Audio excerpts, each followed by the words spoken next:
स्वागत करता हूं मेरे चैनल में। और आज हम लेके आए हैं बहुत इंपॉर्टेंट टॉपिक, कुंडली।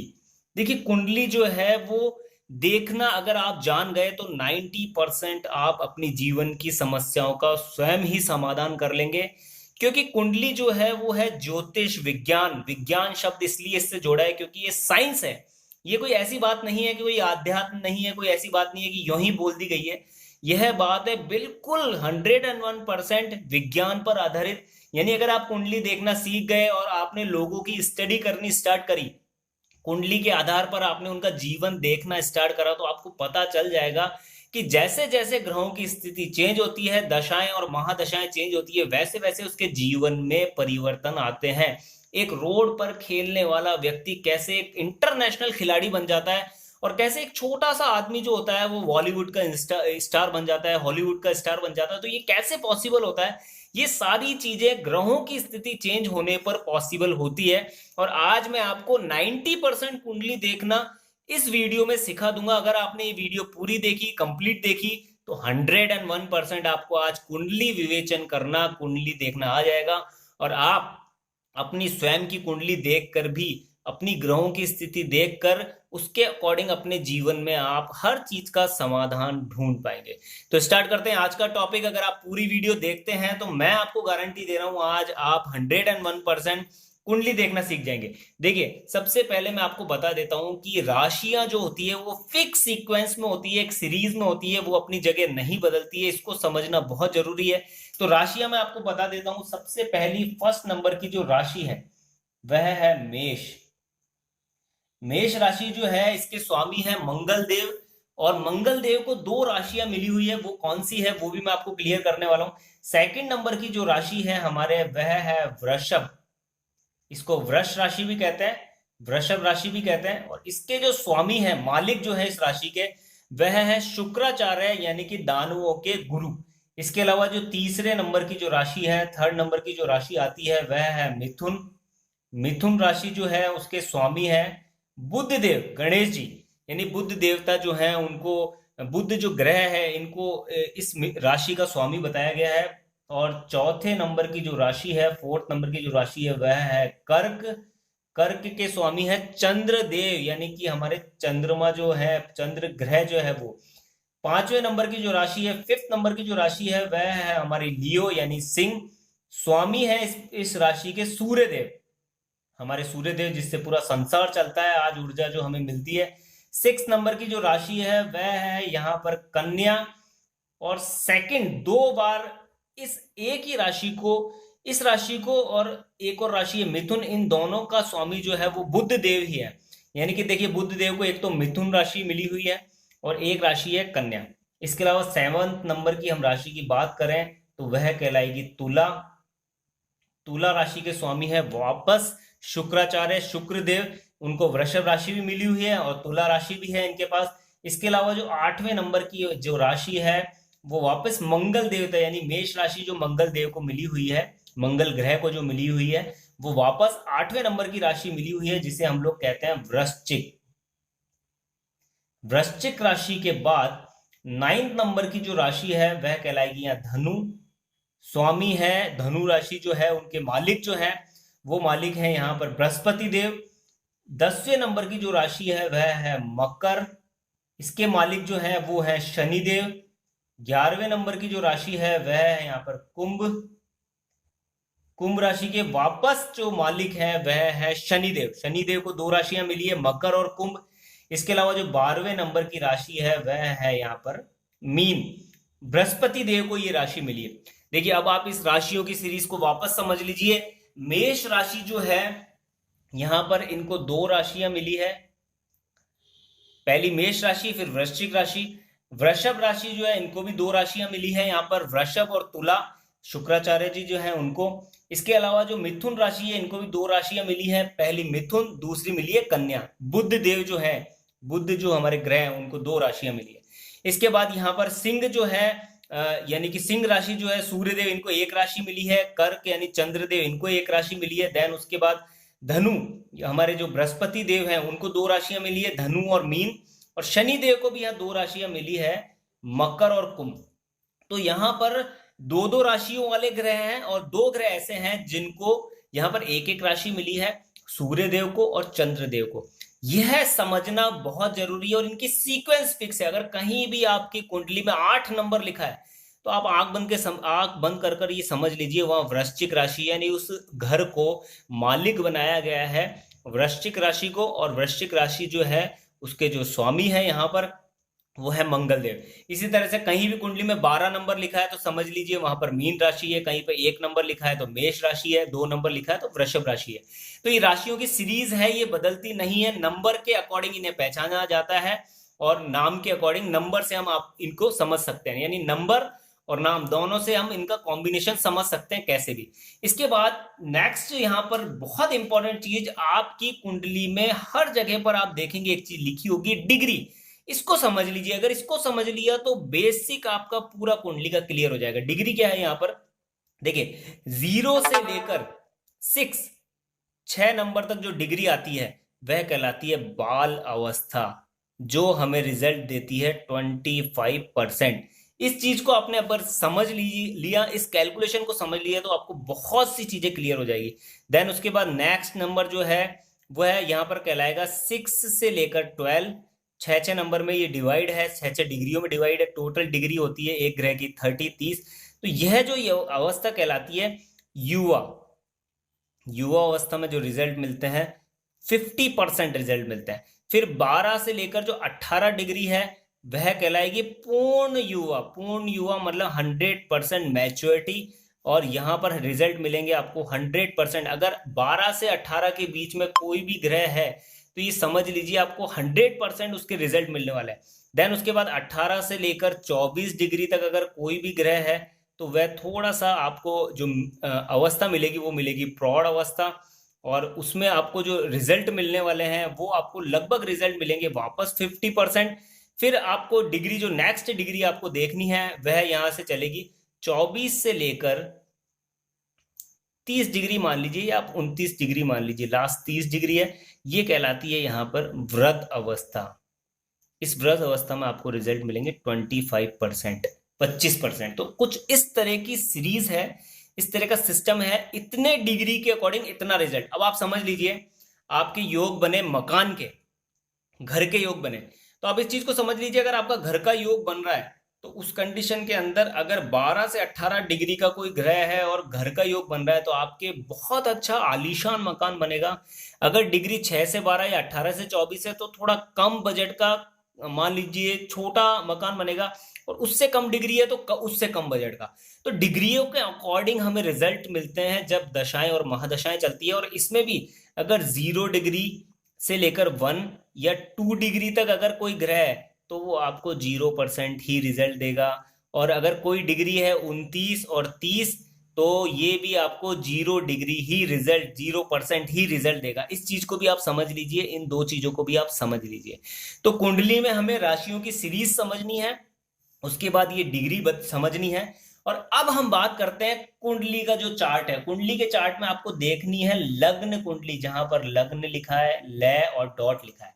ये अगर आपकी कुंडली में कहीं लिखा है तो आपको ये वाली कुंडली देखनी है, लग्न कुंडली देखनी है। इससे आपको सारी चीजें क्लियर हो जाएगी, सारी चीज समझ में आ जाएगी। तो कैसे देखें हम लग्न कुंडली को, वो मैं आपको क्लियर कर देता हूं, और साथ साथ में हर चीज बारीक चीज यहां समझा देता हूं।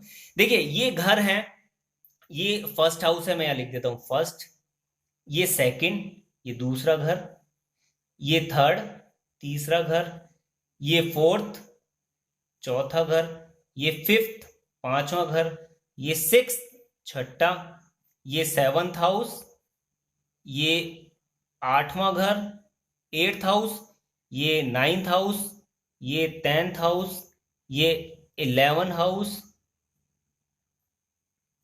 ये 12th हाउस यानी 12वां घर। अब आप इस चीज को बिल्कुल 100% समझ लीजिए कि ये जो घर हैं कुंडली में वो अपनी जगह चेंज नहीं करते हैं। मैं नॉर्थ इंडियन कुंडली की बात कर रहा हूं यहाँ पर। तो यह जो घर है ये 1 नंबर, 2 नंबर, 3 नंबर आपको ये यहीं पर मिलेंगे, कभी भी अपनी स्थिति से बदले हुए नजर नहीं आएंगे, फिक्स है ये। कुंडली में जो नंबर्स लिखे होते हैं वो बात अलग है, उसको मैं अभी और समझा देता हूं डिटेल में, लेकिन घर अपनी जगह नहीं बदलते हैं, पहला जो घर है, मैं घर की बात कर रहा हूं, इसे घर भी कहते हैं, भाव भी कहते हैं। घर या भाव भाव या हाउस भी कहते हैं, यानी first house, second house, third house, fourth house, इसके अकॉर्डिंग बात करते हैं, या पहला भाव, दूसरा भाव, पहला घर, दूसरा घर, इस तरह से भी इस टॉपिक के ऊपर कुंडली में जो बात करते हैं लोग, इस तरह से बात करते हैं।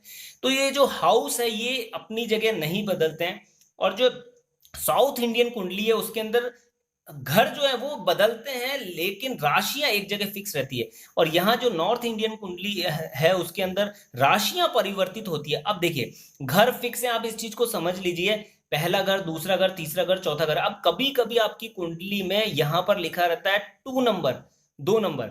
इसका क्या मतलब होता है? घर अपनी जगह फिक्स है, वो जगह चेंज नहीं कर रहा। यह 2 नंबर का मतलब हुआ है कि दूसरे नंबर की राशि यानी वृषभ, ये वृषभ जो राशि है वो इस घर की मालिक है। इस घर का जो स्वामी बनाया गया है वो वृषभ राशि को बनाया गया है। लेकिन घर का भाव, घर के रिजल्ट चेंज नहीं होंगे, वो वहीं के वहीं रहेंगे। तो आप इस चीज को समझिए सबसे पहले कि ये घर जो है वो क्या है और इनके भाव क्या है। देखिए, पहला घर जो है आपका रंग, रूप, आकार, और इसके साथ साथ में आपका चरित्र, आपका स्वभाव, यह जो सारी चीजें हैं वो पहला घर बताता है। इसे फर्स्ट हाउस कहते हैं, फर्स्ट हाउस के नाम से जानते हैं। सेकंड जो घर है, दूसरा जो घर है, वो बताता है आपका कुटुंब। आपका कुटुंब मतलब आपके आपके रिश्तेदार, आपके परिवार वाले, आपका समाज, इसके बारे में बताता है। साथ साथ में आपकी वाणी, आप किस तरह की भाषा शैली का उपयोग करेंगे, कैसी बातें आप बोलेंगे, उस बात को यहाँ पर बताता है। आपकी जो वाणी है उसमें कितनी मधुरता है, कितनी कठोरता है, उसको बताता है। साथ साथ में यह लाभ स्थान भी है, यानी धन स्थान भी है। जो धन आपके अकाउंट में सुरक्षित रहता है, आपके अकाउंट में फिक्स डिपॉजिट या सेविंग के रूप में रहता है, वो ये घर भी है। तो इस घर को हम जानते हैं वाणी के नाम से, कुटुंब के नाम से, और साथ साथ में इस घर को हम जानते हैं लाभ के नाम से। फिर इसके बाद नेक्स्ट तीसरा नंबर का जो घर है, इसको आप समझ लीजिए, ये तीसरे नंबर का घर है एक्स्ट्रा मेहनत का। यानी कि आप जितनी मेहनत कर रहे हैं उसके अकॉर्डिंग आपको रिजल्ट उतने प्रतिशत नहीं मिल रहे, यानी आप मेहनत 100% कर रहे हैं लेकिन रिजल्ट आपको 60-70% ही मिल पा रहा है। तो यह घर वैसे अच्छा घर नहीं माना जाता है, ये नेगेटिव घर माना जाता है, क्योंकि इसमें मेहनत ज्यादा करनी होती है, डिजायर पैदा होती है यहाँ पर, लेकिन उस डिजायर के अकॉर्डिंग, मेहनत के अकॉर्डिंग उतने रिजल्ट नहीं मिलते हैं। तो यहाँ पर जो ये थर्ड हाउस है, इस थर्ड हाउस को हम लोग जानते हैं अधिक मेहनत वाले घर के नाम से। इसके बाद जो फोर्थ हाउस है, ये माँ का स्थान है। माता से आपकी कितनी बनेगी, माता से आपकी बनेगी या नहीं बनेगी, इसके साथ साथ में माता से आपका प्रेम कैसा होगा। और बहुत इंपॉर्टेंट ये घर है क्योंकि ये केंद्र का घर भी है। देखिए, केंद्र के घर कौन कौन से हैं? फर्स्ट हाउस केंद्र है, फोर्थ हाउस केंद्र है, सेवंथ हाउस केंद्र है, और 10th हाउस केंद्र है। ये केंद्र के घर कहलाते हैं। इसके बाद जो फोर्थ हाउस की मैं बात कर रहा हूं, ये बहुत इंपॉर्टेंट है क्योंकि ये सुख का घर भी है, सुख सुविधाओं का घर है। क्यों? क्योंकि वाहन, मकान, जायदाद, प्रॉपर्टी, प्लॉट, इससे रिलेटेड जितनी भी बातें देखी जाती है, प्रॉपर्टी से रिलेटेड, मकान से रिलेटेड, और जीवन की सारी सुख सुविधाओं से रिलेटेड जो बातें देखी जाती है, वह चौथे नंबर के घर से ही देखी जाती है। और ये माता का स्थान भी है, माँ का स्थान भी है। माता से आपकी बनेगी नहीं बनेगी, उनसे आपका प्रेम कैसा रहेगा, अच्छी बनेगी नहीं बनेगी, उनकी तरफ से आपको सपोर्ट मिलेगा या नहीं मिलेगा, ये जो सारी बातें देखी जाती है वो इसी घर से देखी जाती है। इसके साथ साथ में एक बार पहले वापस मैं आपको क्लियर कर दूं, जो ये पिछला जो तीसरे नंबर का जो घर है, ये छोटे भाई बहन का घर भी है। जैसे यहाँ माता को देखा जाता है, इसी तरीके से यहाँ छोटे भाई बहन को देखा जाता है, यहाँ कुटुंब को देखा जाता है, यहाँ स्वयं को देखा जाता है। और साथ साथ में हमारा जो पराक्रम है, हमारा जो कर्म है, साहस कितना है हमारे अंदर किसी काम को करने के लिए, वो भी थर्ड हाउस से देखते हैं। ये सुख का स्थान हो गया, बहुत इंपॉर्टेंट है क्योंकि गाड़ी, घोड़े, मकान, जायदाद, इसको यहाँ से देखा जाता है। इसके बाद आता है फिफ्थ हाउस। फिफ्थ हाउस जो है वो देखा जाता है आपकी शिक्षा के लिए और आपके संतान के लिए। संतान कैसी होगी, उससे आपकी बनेगी या नहीं बनेगी, वो आपकी बात मानेगी नहीं मानेगी, कौन सी दिशा में जाएगी, तरक्की करेगी नहीं करेगी। इसके साथ साथ में आप कितनी शिक्षा प्राप्त करेंगे, आपका ज्ञान कितना है, कितना ज्ञान आप प्राप्त करेंगे, वो सारी बातें जो देखी जाती है वो देखी जाती है हमारी फिफ्थ हाउस से। और लव, प्यार, मोहब्बत, जो लव अफेयर्स होते हैं, लव अफेयर्स से रिलेटेड सारी जो बातें देखी जाती है वह देखी जाती है हमारी इस फिफ्थ हाउस से। तो ये भी बहुत वैसे इंपॉर्टेंट हाउस है और इसको त्रिकोण स्थान भी कहते हैं। त्रिकोण यहाँ कौन कौन से हैं? पहला, इसके बाद फिफ्थ हाउस और नाइन्थ हाउस, ये बहुत इंपॉर्टेंट 3 घर और हैं। त्रिकोण इन्हें कहा जाता है, और त्रिकोण जो है उसका जीवन में बहुत बड़ा महत्व है, क्योंकि लव अफेयर से रिलेटेड है ये त्रिकोण, शिक्षा से रिलेटेड है, संतान से रिलेटेड है, जिसका जीवन में बहुत बड़ा उपयोग है। देखिए, इसके फायदे भी हैं बहुत से, एजुकेशन से रिलेटेड सारी बातें भी यहीं से देखी जाती है, तो ये आप ध्यान रखिएगा। फिफ्थ हाउस बहुत इंपॉर्टेंट है। देन उसके बाद सिक्स्थ हाउस, यह अच्छा स्थान नहीं माना जाता। क्यों? इसके पीछे कारण है, क्योंकि इसे माना जाता है, पहली चीज, कर्ज का स्थान। कर्जा होगा या नहीं होगा, कितना होगा, को हम बैंक से लोन लेंगे, वो उसकी सारी बातें यहाँ से देखी जाती है। इसके साथ साथ में लेन देन जो हम करते हैं उससे देखी जाती है। रोग, ऋण, शत्रु, दुर्घटना, यह सारी चीजें इससे देखी जाती है। और नौकरी का स्थान भी है, ये जॉब का भी है, कॉम्पिटिशन एग्जाम जो हम फाइट करते हैं उसका स्थान भी है। तो ये नौकरी जो देखी जाती है वो भी इस घर से देखी जाती है, सिक्स्थ हाउस से। तो यह भी बहुत इंपॉर्टेंट है नौकरी के पॉइंट ऑफ व्यू से, जॉब के पॉइंट ऑफ व्यू से। लेकिन क्योंकि ये जुड़ा है साथ साथ में रोग, ऋण, शत्रु, दुर्घटना से, तो इसे अच्छा स्थान नहीं माना जाता। देन उसके बाद सेवंथ हाउस, जो आपके लग्नेश यानी लग्न कुंडली के बिल्कुल सामने वाला स्थान है, इसे माना जाता है वाइफ का स्थान, पत्नी का स्थान, या फिर अगर लड़की की कुंडली देखी जा रही है तो पति का स्थान, यानी कि स्पाउस का जो स्थान है वो सेवंथ हाउस है। इसके साथ साथ में जो पार्टनरशिप आपकी होती है, किसी भी बिजनेस में, व्यापार में आप पार्टनरशिप करते हैं, तो पार्टनर से रिलेटेड जो बातें देखी जाती है वो भी सेवंथ हाउस से देखी जाती है। देन उसके बाद आता है यहाँ पर एट्थ हाउस, 8वां नंबर का घर है। घर यह भी बहुत अच्छा ग्रह नहीं, घर नहीं माना जाता, इसके भी कुछ नेगेटिव इसके अंदर रिजल्ट्स मिलते हैं। लेकिन यह गहरी खोज का घर भी है, यानी अगर आप किसी चीज में डीप स्टडी करते हैं, गहरी बात की स्टडी करते हैं, तो 8वें नंबर का जो घर है वो देखा जाता है। साइंटिस्ट जो खोज करते हैं वह भी 8वें नंबर का घर देखकर ही पता किया जाता है किस तरह की खोज करेंगे, डीप जाएंगे नहीं जाएंगे, बढ़िया साइंटिस्ट बनेंगे नहीं बनेंगे। बहुत से साइंटिस्ट हैं उनके 8वें घर में, बहुत अच्छी स्थिति ग्रहों की बनी, उससे उन्होंने बहुत बड़ी बड़ी खोजें करी है। इसके बाद अगर हम बात करें आगे की, तो यहाँ पर ये मृत्यु स्थान भी कहलाता है, मृत्यु भी यहीं से देखी जाती है, और कष्ट भी यहीं से देखे जाते हैं। जो बाधाएं और परेशानी आती है, वो सारी जो चीजें देखी जाती है वो इसी घर से देखी जाती है, यानी कि एट्थ हाउस से देखी जाती है। इसके बाद हम बात करते हैं नाइन्थ हाउस। 9वां नंबर का जो घर है वो बहुत इंपॉर्टेंट है, क्योंकि ये भी त्रिकोण का घर है। त्रिकोण का घर होने के साथ साथ में ये भाग्य स्थान है। हमारा जो भाग्य उदय होता है वो हम जो देखते हैं वो नाइन्थ हाउस से देखते हैं। और साथ साथ में पिता का स्थान भी है, पिता की स्टडी भी, पिता से बनेगी नहीं बनेगी, उनका बिजनेस हम करेंगे नहीं करेंगे, वो सारी बातें यहाँ से देखी जाती है। और विदेश की जो यात्राएं हैं वो भी नाइन्थ हाउस से देखी जाती है। कि अब सेटलमेंट अलग बात हो गई, विदेश में बसना, वहां नौकरी करना अलग बात हो गई, 1 साल 2 साल के लिए आप नौकरी कर रहे हैं वो अलग बात हो गई। विदेश यात्रा यानी विदेश घूमना, विदेश किसी टूर के लिए जाना, वो बात जो है वो नाइन्थ हाउस से देखी जाती है। 10th हाउस भी त्रिकोण का क्योंकि घर आ गया तो बहुत इंपॉर्टेंट है, क्योंकि हम किस तरह का काम करेंगे, किस तरह का व्यापार करेंगे, व्यवसाय करेंगे, जॉब करेंगे, क्या प्रोफेशन होगा हमारा, हम कंसल्टेंसी का काम करेंगे, क्या करेंगे हम, वो सारी बातें 10th हाउस से देखी जाती है। और शोहरत जो मिलती है हमें, व्यवसाय में जो नाम मिलता है, मान सम्मान मिलता है, वो सारी बातें यहीं से देखी जाती है। ये प्रोफेशन का घर है, बहुत इंपॉर्टेंट ये घर है। देन उसके बाद 11वें नंबर का जो घर है वह यहाँ पर कहलाता है लक्ष्मी स्थान। इस घर से जो इनकम होती है वो लक्ष्मी स्थान से हमें पता पड़ती है कि कितनी होगी, यानी कि हम जो भी प्रोफेशन करेंगे उससे इनकम कैसी होगी वो देखी जाएगी 11वें घर से।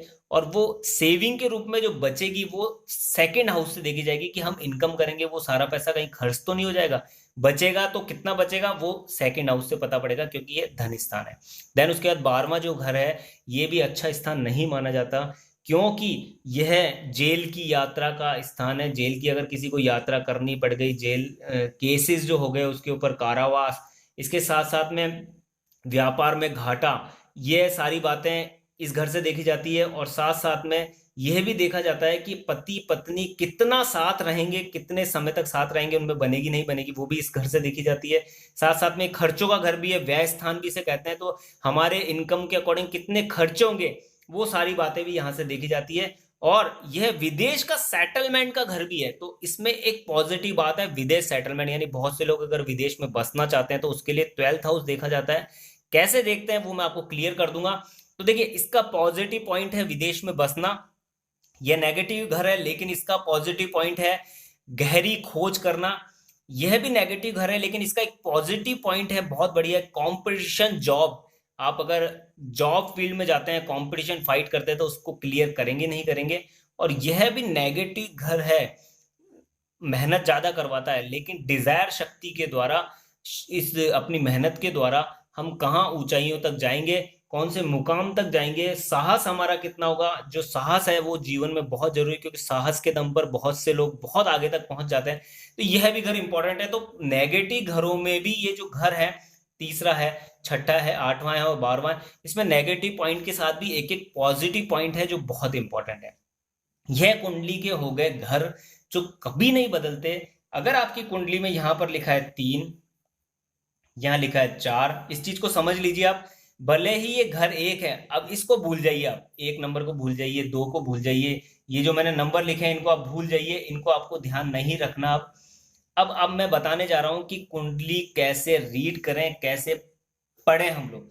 तो देखिए, यहां मान लीजिए 3 लिखा है, यहाँ 4 लिखा है, यहाँ 5 लिखा है, यहाँ 6 लिखा है, यहाँ 7 लिखा है, यहाँ 8, 9, ये सीरीज बिल्कुल फिक्स रहेगी, बदलेगी नहीं। यहाँ लिखा है 12, यहाँ लिखा है 1, यहाँ लिखा है 2, ये वापस 3 स्टार्ट हो गया। तो अब इसका सिंपल सा अर्थ ये है, यहाँ तीसरे नंबर की राशि बैठी है, यानी इस लग्न की कुंडली के अंदर लग्नेश जो बना, इस पूरी कुंडली के अंदर अगर होलसेल मेन मालिक किसे बनाया गया, तो वो बनाया गया 3 नंबर यानी मिथुन राशि को, जिसके स्वामी है बुध देव। यानी इस कुंडली के जो मालिक बने, इस कुंडली का होलसेल डिपार्टमेंट जो हाथ में आया, वो आया बुध देव के, क्योंकि 3 नंबर यहाँ लिखा है। चौथा नंबर यानी कि जो कर्क राशि है उसे मिला लाभ स्थान। 5वां नंबर जो कि है सिंह राशि, उन्हें मिला यहाँ पर तीसरा नंबर का घर, यानी कि तीसरे नंबर के घर में राशि कौन सी बैठी है, 5वें नंबर की। अब यह ग्रह कौन सा बैठा है वो बात अलग हो गई। फिर इसके बाद हम बात करें थोड़ा सा आगे, तो यहाँ पर 6 नंबर लिखा है, यानी कन्या राशि को यह घर मिला, यानी कि गाड़ी घोड़े मकान जायदाद प्रॉपर्टी सुख सुविधा, उसका डिपार्टमेंट किसको मिला, कन्या राशि। कन्या राशि का मतलब यहाँ पर हुआ बुध देव को। देखिए, बुध देव लग्नेश भी है यहाँ पर, और यह सुख सुविधाओं का डिपार्टमेंट भी इन्हें मिला है। देन उसके बाद 7वीं नंबर की राशि कौन सी है, तुला। तो तुला राशि को मिला संतान का स्थान, शिक्षा का स्थान, लव अफेयर का स्थान। तुला राशि कौन है, शुक्रदेव, शुक्रदेव इसके स्वामी है, तो शुक्रदेव को यह डिपार्टमेंट मिला इस राशि के अकॉर्डिंग। यहाँ इसके अकॉर्डिंग आप समझ सकते हैं, जो मैंने यहाँ राशियां लिखी है वो डिपार्टमेंट इनको मिल गए।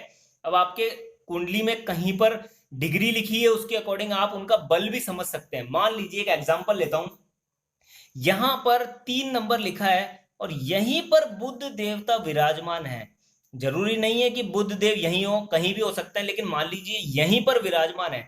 तो अब यहां आप देखिए, सबसे पहले बुध देव की डिग्री, अगर 12 से 18 के बीच में डिग्री है बुध देव की, और बुध देव क्योंकि स्वयं राशि में बैठे हैं, तीसरे नंबर की जो राशि है मिथुन, उसमें खुद में बैठे हैं, तो 101% वो व्यक्ति बोलने का बहुत बढ़िया, मतलब एक्सपर्ट आदमी होगा। वो अपनी बात को इतनी बेहतरीन तरीके से एक्सप्लेन करेगा कि सामने वाला उसकी बात में मंत्र मुग्ध हो जाएगा और उसकी बात में हाँ करेगा ही करेगा। यानी आप उस बात को ये कह सकते हैं कि अगर ऐसी स्थिति क्रिएट हो जाती है, डिग्री भी अच्छी है बुध देव की, और डिग्री के साथ साथ में वो खुद की स्वयं राशि में बैठे हैं, क्योंकि इस कुंडली के अंदर वो लग्नेश भी हैं, इस कुंडली के होलसेल मालिक भी हैं। तो यहाँ पर बुध देव पावरफुल ग्रह बन गए खुद की स्वयं राशि में बैठने से। और बोलने की कला उस व्यक्ति में सबसे इंपॉर्टेंट होगी, क्योंकि वह भाव, ये फर्स्ट हाउस के अंदर वो कहाँ बैठ गए, चरित्र पे बैठ गए, स्वभाव पे बैठ गए, उनके रंग रूप आकार पे बैठ गए। क्योंकि पहला घर मैंने बताया था आपको कि वो रंग रूप आकार स्वभाव चरित्र का है। तो बुध देव से उनका चरित्र बना, बोलने की कला, क्योंकि बुध जो है वो बोलने की कला से जुड़े हुए हैं, बोलने के एक्सपर्ट होते हैं ऐसे आदमी।